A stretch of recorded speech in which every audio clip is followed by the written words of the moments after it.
Welcome to everyone. It's good to see everyone back here tonight on a Sunday evening. How we can join together in worship and praise to our God, and to be able to just sit back and relax on this Sunday evening, and to spend time in study and in song. I noticed this is LTC time. I saw the notebooks coming out. As Chad was sitting there back doing his kids' homework tonight, so I know that it's time for LTC again. And if you aren't signed up for it, or you have kids in the 3rd through 12th grade, I'm sure the Sprots and the Riches would be happy to take you in.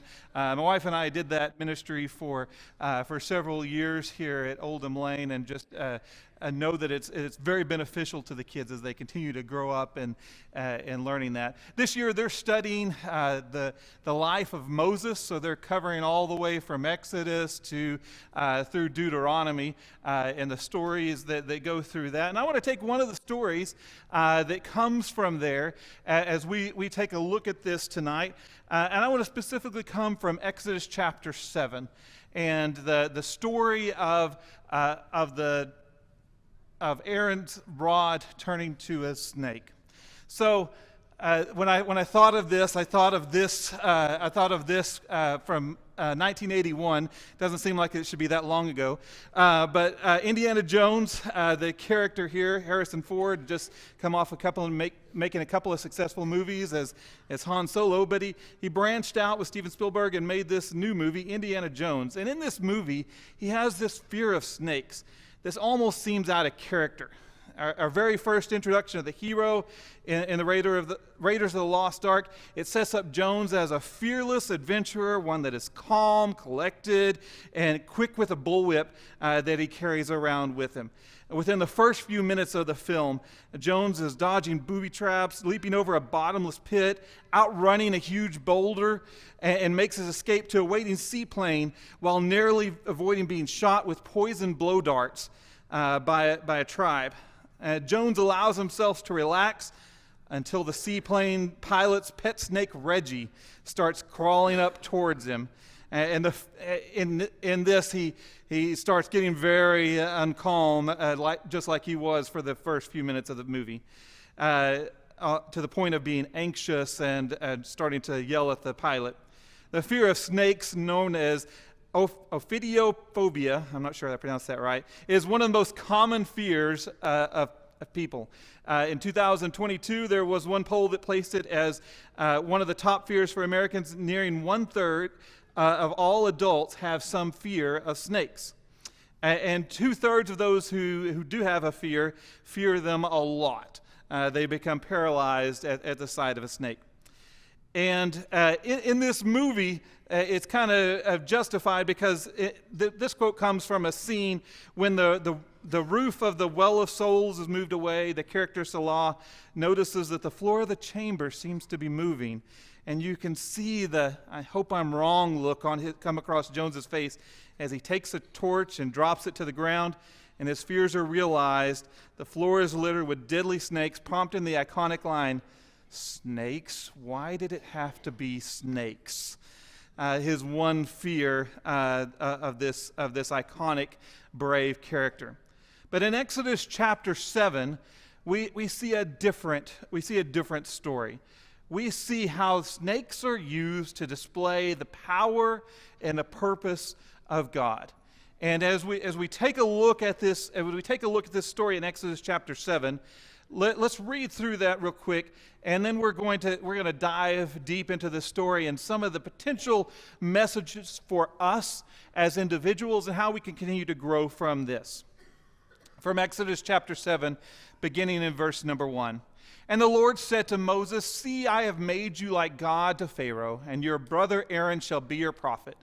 You shall speak all that I command you, and your brother Aaron shall tell Pharaoh to let the people of Israel go out of his land. But I will harden Pharaoh's heart. And though I multiply my signs and wonders in the land of Egypt, Pharaoh will not listen to you. Then I will lay my hand on Egypt and bring my host, my people, the children of Israel, out of the land of Egypt by great acts of judgment.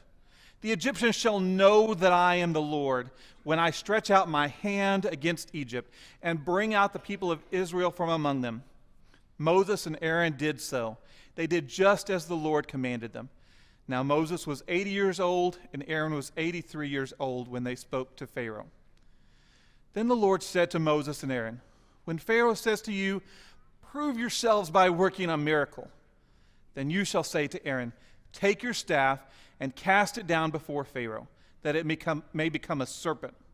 So Moses and Aaron went to Pharaoh and did just as the Lord commanded. Aaron cast down his staff before Pharaoh and his servants, and it became a serpent. Then Pharaoh summoned the wise men and the sorcerers, and they, the magicians of Egypt, also did the same by their secret arts. For each man cast down his staff, and they became serpents. But Aaron's staff swallowed up their staffs. Still Pharaoh's heart was hardened, and he would not listen to them, as the Lord has said. In this story, this passage that comes from Exodus chapter 7, Moses, as the author of this, is recounting the time when he had to face down Pharaoh. Now, in this story, as you look back through this, you see God is taking this message personally. Over and over again, he's using personal pronouns with this. This is not him going off to have Moses do his bidding for him. This is a personal thing with God. In these first few verses, it says, "I have made you. I command you. I will harden. I will multiply my signs and my wonders in the land of Egypt. I will lay my hand, my host, my people, the children of Israel. I will stretch out my hand." Over and over again, just in these first few verses of this chapter, this is personal with God. He has heard the outcry of his people, and he is taking this personally. This is no longer even an affront to the people of Israel. This is now an affront to God Almighty. And he's coming in with a mighty hand, as he says in here, that he is going to show his signs and his miracles, and he is going to change the mindset of what goes on there in Egypt and all of the land, to let them know that these are his people. Now, as Moses comes into his presence, this isn't his first visit to Pharaoh. And even in recent times, 40 years before, he had lived in the house of Pharaoh. Probably still the same family that was there when he was younger. And 40 years ago, he had fled. But now he's already come back, and he tried to convince Pharaoh to let God's people go. But because of that first visit, Pharaoh only came down harder upon the Israelites. He said, "Now the bricks that you were making, make them without straw." So in other words, the job just got harder. They now have to keep the mud collected so that it can harden without the straw in place to help keep its form. So they have to work twice as hard in the midst of this, because this Moses guy came in and told them that this is what needed to happen. But in the midst of this, he tells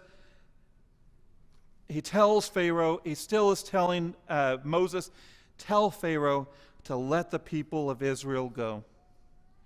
And so Moses goes back. But this Moses that comes back, note what their names mean. In the literal Hebrew, Moses means drawn out, because he was drawn out of the Nile River when he was a young baby. So the Pharaoh's daughter named him that. But his name means much more than that, because he was not only drawn out of the Nile River as a protection for himself, but he was also drawn out. He was called out to be a leader of the people. And he was set to be the leader that God had set before his people. And then Aaron, his literal name means light bringer. And it's ironic because he is going to be the first priest of Israel. At the age of 83, he is called to be a light bringer to the people. that he is going to show the way to Pharaoh, that the people need to go, and when they come out, then he is going to be the first high priest. But even more so, the name Israel, the name God gave to Jacob a long time ago. 400 years before, Jacob was wrestling with God, and God blessed him with the name Israel. He gave him a name change. And a name change is a significant thing, just like when Abram became Abraham. But now, in that time, when Jacob became Israel, it's because he wrestled against God and he prevailed. But notice, God didn't give him the name Jacob prevailed. His name means God prevails. Because he wants him to know that no matter your circumstances, you might wrestle with me, but God is going to prevail in this circumstance. And he calls the people now by that. Not just the sons of Israel, but these are now the people of Israel. The people of God prevails. And he's letting them know just by that name that you are now a nation of Israel, that you are going to come out, and it's because God will prevail in this circumstance. Pharaoh's armies don't stand a chance in the midst of this. But as Moses is brought before Pharaoh, he tells him, "See, I have made you like God to Pharaoh, and your brother Aaron shall be your prophet." That's what he starts off with in the very first of this chapter. Because Pharaoh doesn't understand that there is actually a God. He believes himself to be God, and that the people that come before him, They know how to play tricks, and they know how to make the people believe in their witchcraft. And he thinks, Moses, you're probably going to have to play that role.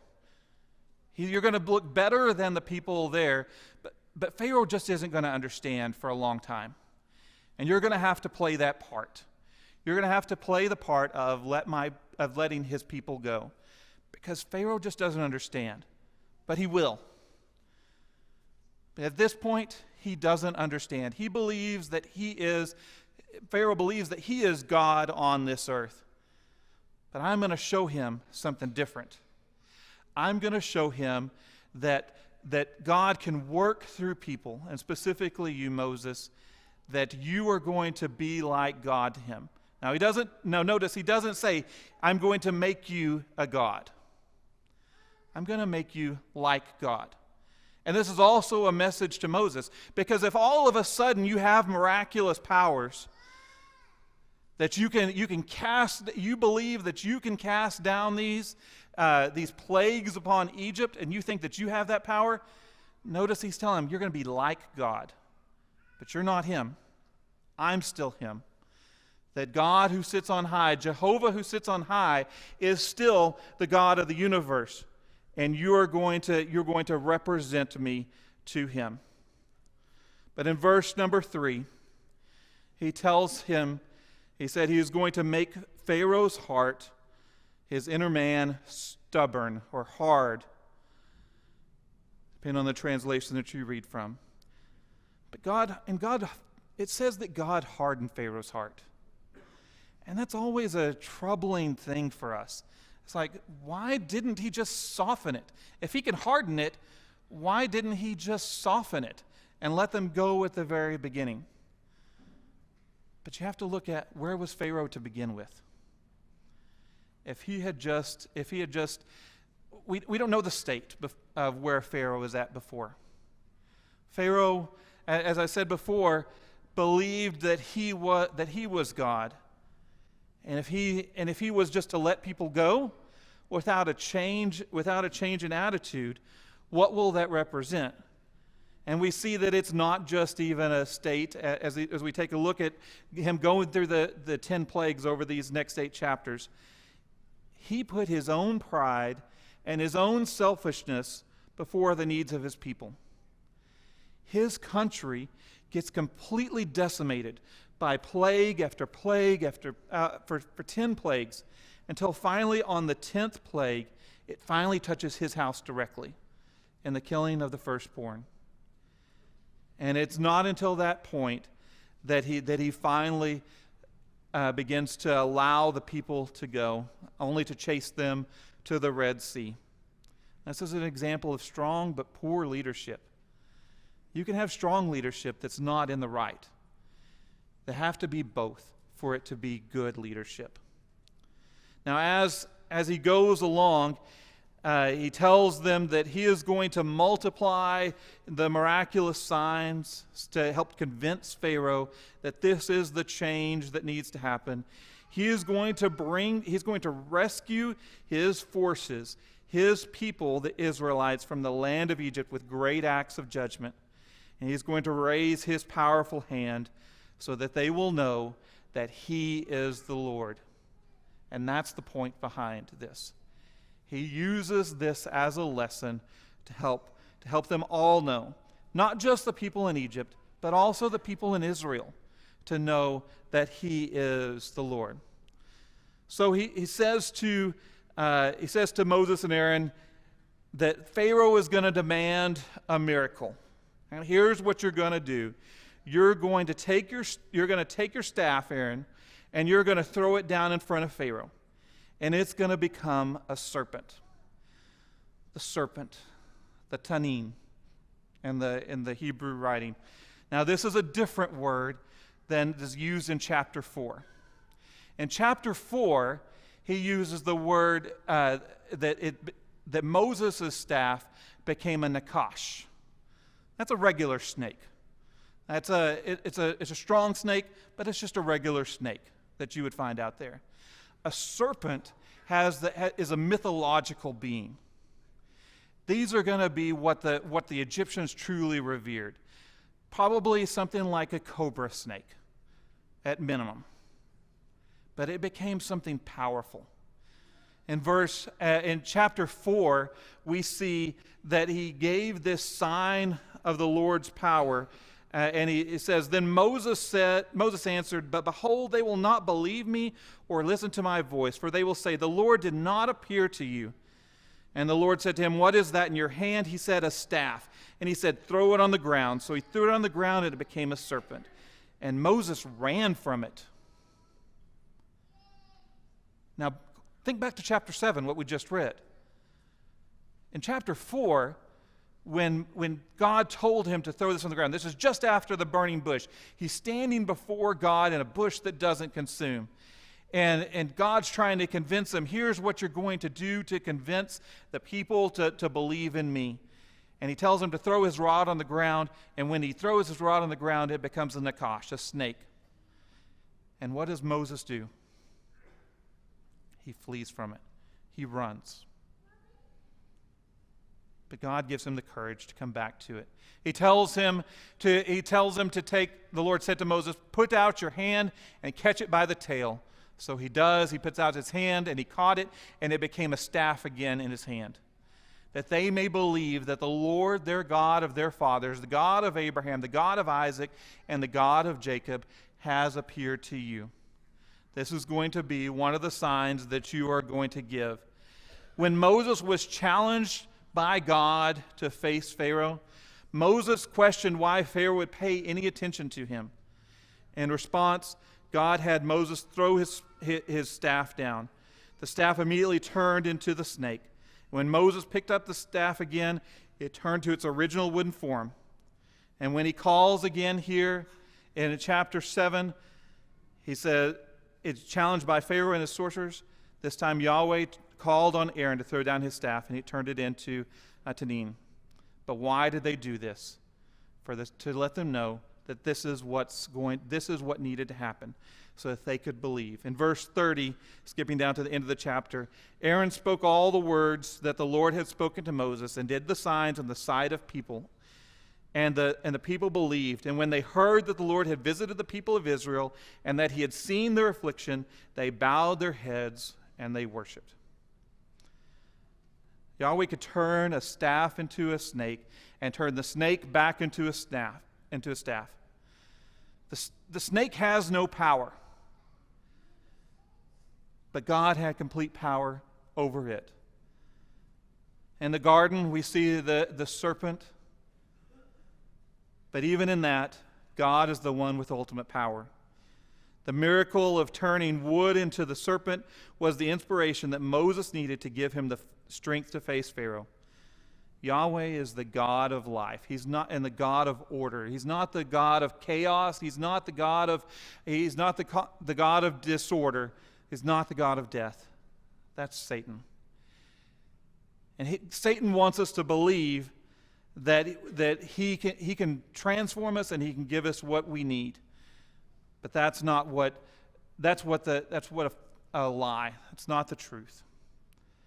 In verse 10, we see Moses and Aaron went to Pharaoh and did what the Lord had commanded them.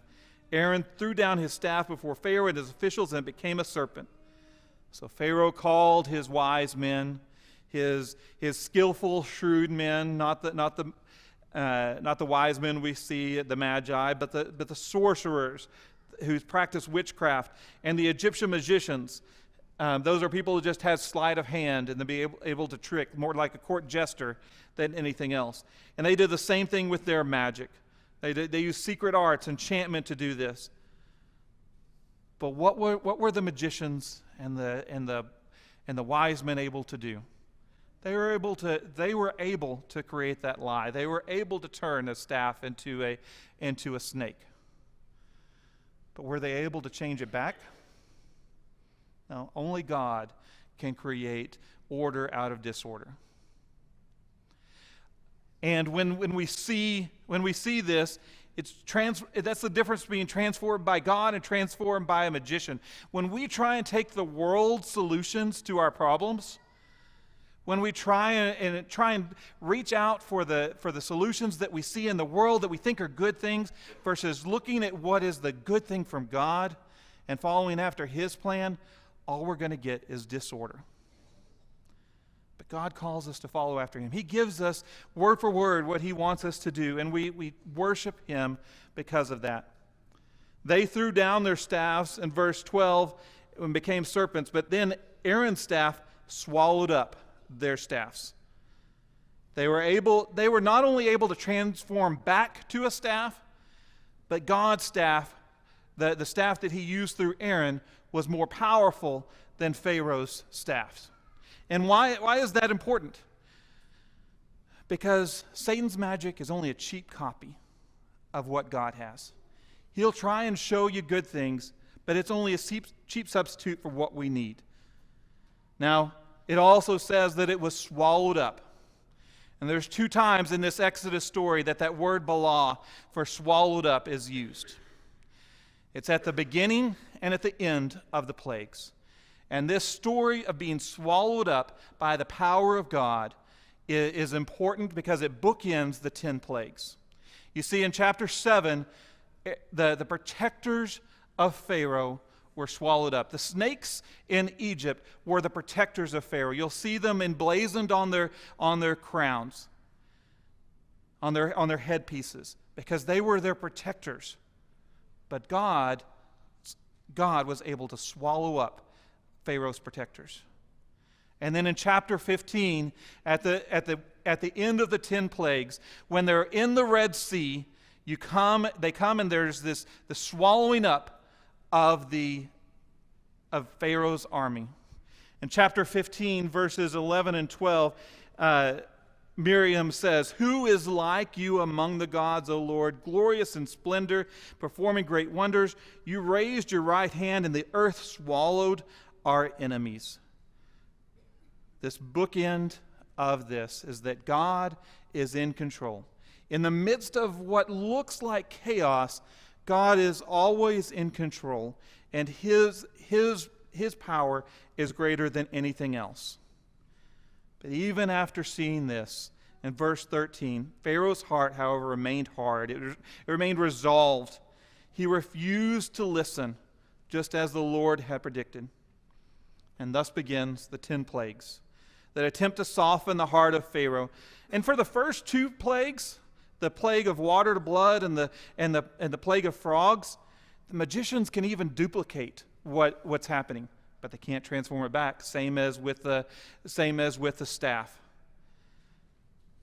But even after that, it just the next plague, the plague of gnats, they can't even duplicate it. And then after that, they don't even try. After 10 country-destroying plagues, Pharaoh finally relents, but not until it touches his family. So what does this mean to us today as New Testament Christians? And Paul comes back in Romans chapter 9 and uses a quote from Exodus chapter 9, and he says, "For he says to Moses, I will have mercy on whom I have mercy, and I will have compassion on whom I have compassion. So then it depends not on human will or exertion, but on God who has mercy. For the scripture says to Pharaoh, for this very purpose I have raised you up, so that I might show my power in you, and that my name might be proclaimed in all the earth." He uses this quote to show that God is the one in control, and his purpose is going to be accomplished. Proverbs 19:21 says that many are the plans in the mind of a man, but it is the purpose of the Lord that will stand. No matter what we try and do, God's purpose is going to be accomplished. But it's your choice every day whether you're going to be an object lesson or whether you are going to be a lesson by example. Are you going to follow after God and be an example for somebody else to follow? 1 Corinthians 11:1, Paul says, "Be imitators of me as I am of Christ." Are you going to be that type of person, or are you going to be like Pharaoh, that was used as an object lesson from God? Pharaoh hardened his own heart. God hardened his heart, but his heart was already hard. He thought he was God. And when God tried to soften it through the plagues, it only got harder. It's our choice every day how we're going to live, how we are going to be a part of God's kingdom. Are you going to choose to be a part of that? If you want to learn more, if you want to become a part of God's kingdom, this is your opportunity. Every week we sit here and gather together. But if you want to learn more about being a part of God's kingdom, about being part of his kingdom that prevails, this is your opportunity to come and learn more about that. The elders, the staff, the deacons, we're willing to sit down and talk with you if you want to learn more. If we can pray for you at this time, this would also be a great time for you to come and do that, or just reach out to us throughout the week. Let's come now as we stand and sing.